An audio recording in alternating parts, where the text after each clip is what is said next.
दोपहर के 2 बजे थे। मेरे ऑफिस में लंच का टाइम पूरा हो चुका था और मैं अपना काम करने बैठा ही था, तभी मेरी पत्नी कविता का फोन आया। किसी कारणवश वो हमारी बेटी को स्कूल से वापस लाने के लिए नहीं जा सकती थी, तो उसने मुझसे कहा, क्या तुम ऑफिस से हाफ डे की छुट्टी लेके रूही को स्कूल से ले आओगे? क्योंकि मुझे कुछ काम है इसलिए मैं नहीं जा सकी। मुझे तो गुस्सा आया। फिर मैंने कहा, ठीक है, मैं लेते आता हूँ। मैंने छुट्टी ली ऑफिस से और बेटी को स्कूल से लेने चला गया। मैं घर का माहौल खराब नहीं करना चाहता था, इसलिए मैंने उससे कुछ कहा नहीं, क्योंकि 2 दिन पहले ही मैंने उससे तलाक मांगा था और उस दिन से वह मुझसे ठीक से बात भी नहीं कर रही थी, ना ही मेरे तलाकनामे का उसने कोई जवाब दिया था। वैसे तो हमारी शादी को 13 साल हो गए, पर हम दोनों एक दूसरे को करीब 15 सालों से जानते थे। 15 साल पहले मुझे उससे प्यार हो गया था और उसके बाद हम दोनों ने लव मैरिज की थी। शादी के 3 साल बाद रूही का जन्म हुआ। रूही मेरी प्यारी सी बेटी। उसके हमारे जीवन में आने के बाद हमारे जीवन में मानो सारी कमियां पूरी हो गई। हम दोनों उसके साथ बहुत खेलते और खुश रहते थे। धीरे धीरे मैं अपने काम में मशगूल हो गया और कविता घर की जिम्मेदारियों और बच्चों में। समय बढ़ते गए, कविता थोड़ी सी चिड़चिड़ी होती गई और हम दोनों के बीच झगड़े शुरू होने लगे। धीरे धीरे हमारे बीच की दूरियां शुरू हो गई थी। कभी कभी तो झगड़े इतने बढ़ जाते थे कि मुझे घर जाने का मन नहीं होता था। इसी बीच मेरे ऑफिस में रिया नाम की एक लड़की काम करती थी। रिया के साथ मेरी नजदीकियां धीरे धीरे बढ़ने लगी। हम दोनों एक दूसरे को पसंद करने लगे और मुझे प्यार हो गया रिया से। रिया मेरे बारे में सब कुछ जानती थी। फिर भी मैंने उसे अपने प्यार का इजहार किया तो उसने भी हाँ कर दिया। मुझे लगा क्यों न मैं अपनी जिंदगी की नई शुरुआत करूं और मैंने अपनी पत्नी को कहा, मैं तुमसे तलाक लेना चाहता हूं। इतना सुनते ही वो मेरे पास आई। मुझसे कुछ कहना चाहती थी शायद, पर वो अपने आंसू रोक न पाई। वह कमरे में चली गई। मैं बाहर ही डाइनिंग हॉल में बैठा रहा और आज तक मैं उसके जवाब का इंतजार कर रहा हूँ।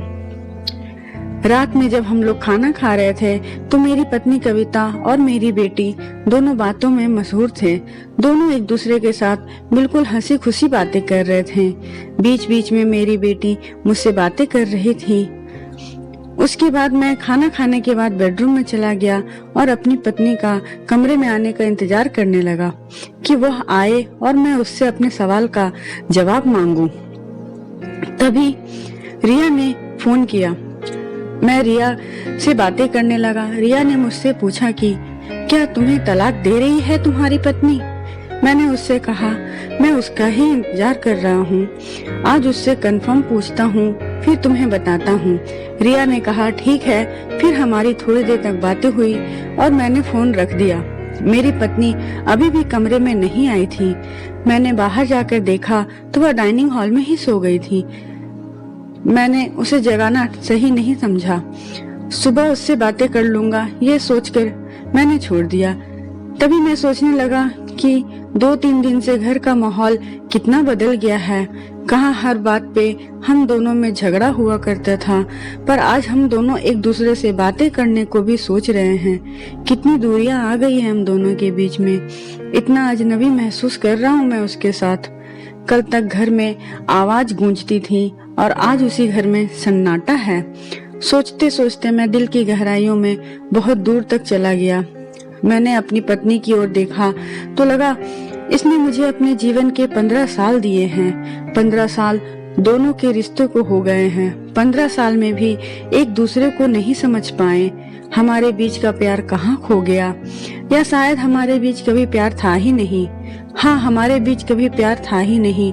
जो कुछ भी था वह केवल एक दूसरे के लिए जिम्मेदारियां ही थी, बस, और कुछ नहीं। मेरा फैसला बिल्कुल सही है। रिया मुझसे बहुत प्यार करती है और मैं उसके साथ बहुत खुश रहूंगा। कल सुबह मैं तलाक के पेपर पर कविता के साइन जरूर ले लूंगा। सुबह जब मैं जागा तो मैंने देखा मेरी पत्नी घर पे नहीं थी और मेरी बेटी स्कूल जाने के लिए तैयार होकर मेरा इंतजार कर रही थी। उसने मुझसे कहा, पापा, मम्मी ने कहा है आप मुझे स्कूल छोड़ दोगे। मम्मी को कुछ जरूरी काम है इसलिए वो बाहर चली गई और हम दोनों का नाश्ता बना के गई है।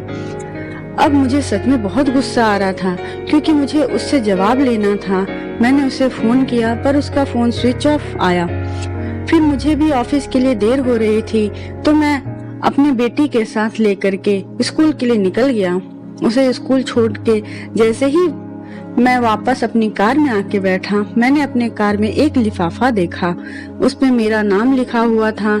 मैंने उसे उत्सुकता से खोला और उसे पढ़ना शुरू किया। हैप्पी मैरिज एनिवर्सरी, हमारी शादी को 13 साल पूरे हो गए हैं। आज मैं तुम्हें गिफ्ट देना चाहती हूँ। तुम्हारे लिए गिफ्ट यह तलाक के पेपर ही हैं और मैं साइन करने के लिए भी तैयार हूँ, पर मेरी भी एक शर्त है। मैं चाहती हूँ कुछ दिनों के लिए तुम मेरे और रूही के ही बन के जियो। मेरे कहने का मतलब है कि तुम सिर्फ 1 महीने के लिए पति और पिता का ही फर्ज निभाओ, जैसे हम तीनों पहले रहा करते थे। जिस तरह से शादी के बाद तुमने गृह प्रवेश मुझे गोद में उठा के किया था, उसी तरह से रोज सुबह तुम मुझे गोद में उठाकर बेडरूम से हॉल तक लाना, और जैसे तुम शादी के बाद मेरे साथ बातें किया करते थे वैसे ही तुम मुझसे बातें करते रहना। ये सारी बातें कविता ने एक पत्र में लिखा था। मुझे लगा यह क्या पागलपन है। अभी मैं उससे अलग होना चाहता हूँ और वह मेरे साथ पहले की तरह जिंदगी जीना चाहती है। फिर तभी मैंने लेटर को आगे पढ़ा। उसमें उसने लिखा था, रूही के स्कूल में एग्जाम होने वाली है और मैं नहीं चाहती हूँ कि घर का माहौल और हमारे टूटे रिश्ते का असर रूही पर हो। मैं भी नहीं चाहता था कि किसी कारण रूही का भविष्य खराब हो।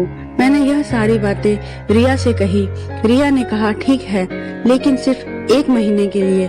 उसके बाद मैं 1 दिन के लिए भी नहीं बर्दाश्त करूंगी।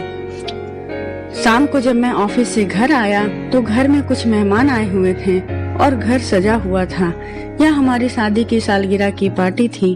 तभी रूही मेरे पास एक पैकेट लेकर आई और कहा, पापा आप यह कपड़े पहन लो। मैंने गुस्से से कविता की और देखा और देखते ही गुस्सा कहीं शांत हो गया।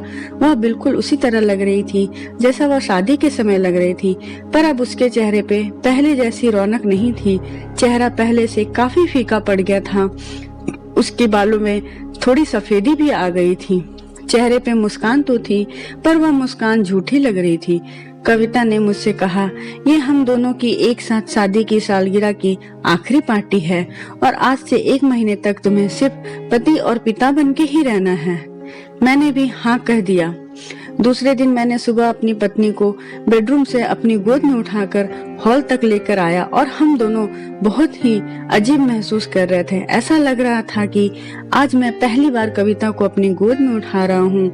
यह सब देख हमारी बेटी बहुत खुश हो रही थी और वह खिलखिला के हंस रही थी। अगले दिन ये काम थोड़ा सामान्य और आसान हो गया था।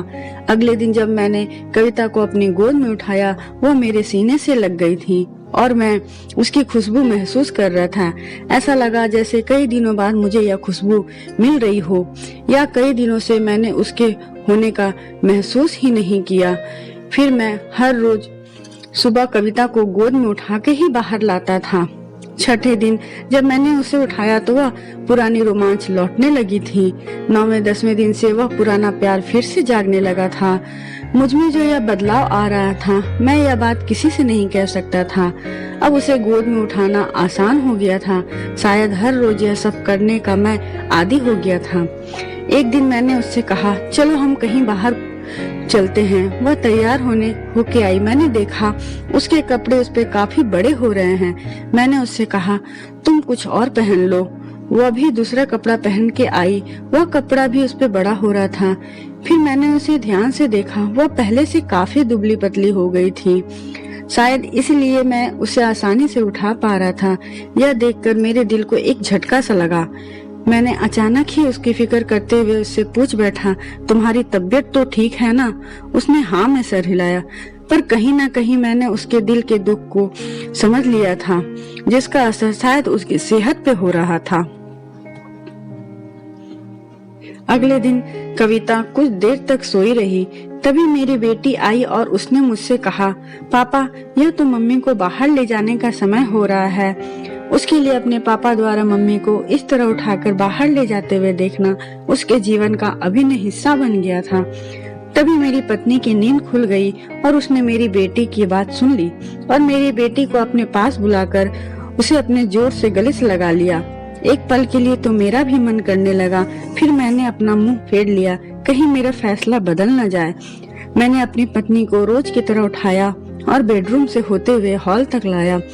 उसने प्यार से अपने दोनों हाथ मेरी गर्दन के आसपास रख दिए। मैंने भी उसे जोर से पकड़ रखा था, बिल्कुल हमारी सुहागरात की तरह, मगर उसका इतना कम वजन मुझे परेशान कर रहा था।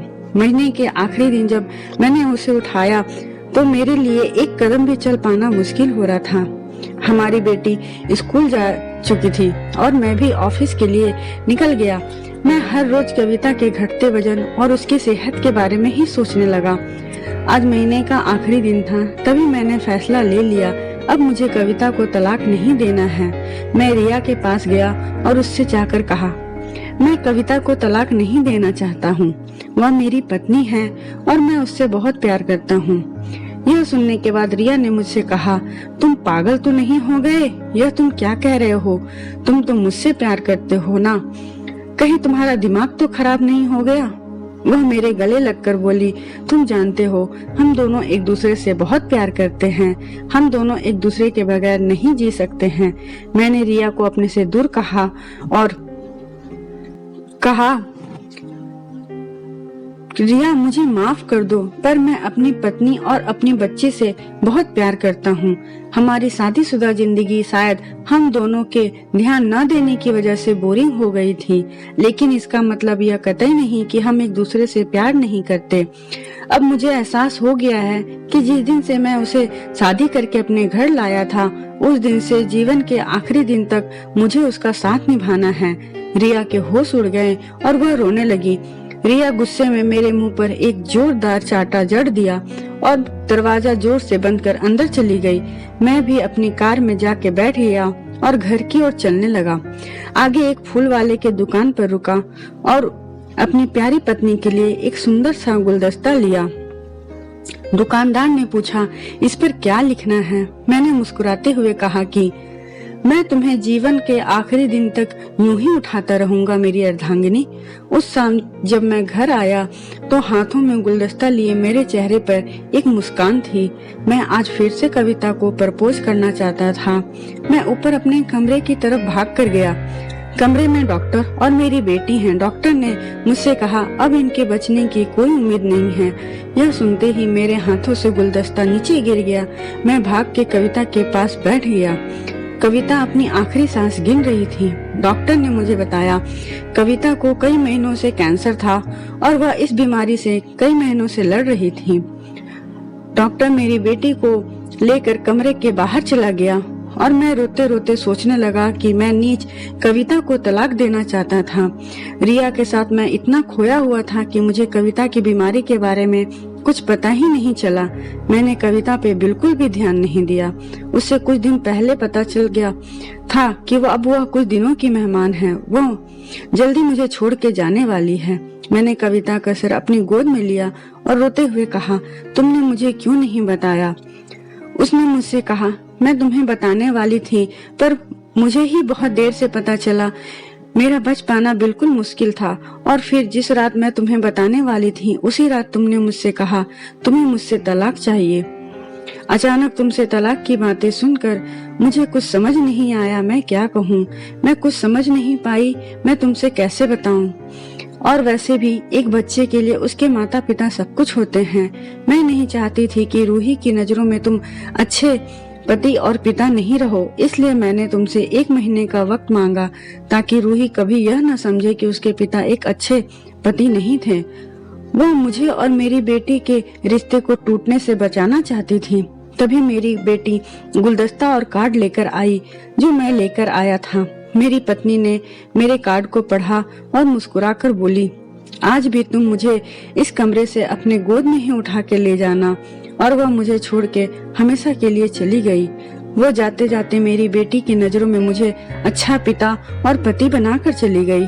हम दोनों के रिश्ते की करवाहट उसने कभी भी एक बाप बेटी के रिश्ते पे नहीं आने दी। उसने अपनी बेटी को हमेशा यही सिखाया कि उसका पिता एक बहुत अच्छा इंसान है, एक अच्छा पिता है, और मैं अभागा अपनी पत्नी की खूबियों से अनजान बस पश्चाताप के आंसू रोता रहा।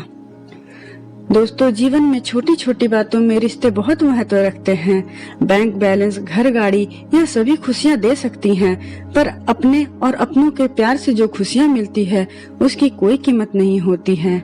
आप लोगों को यह कहानी कैसी लगी या कमेंट करके जरूर बताइएगा।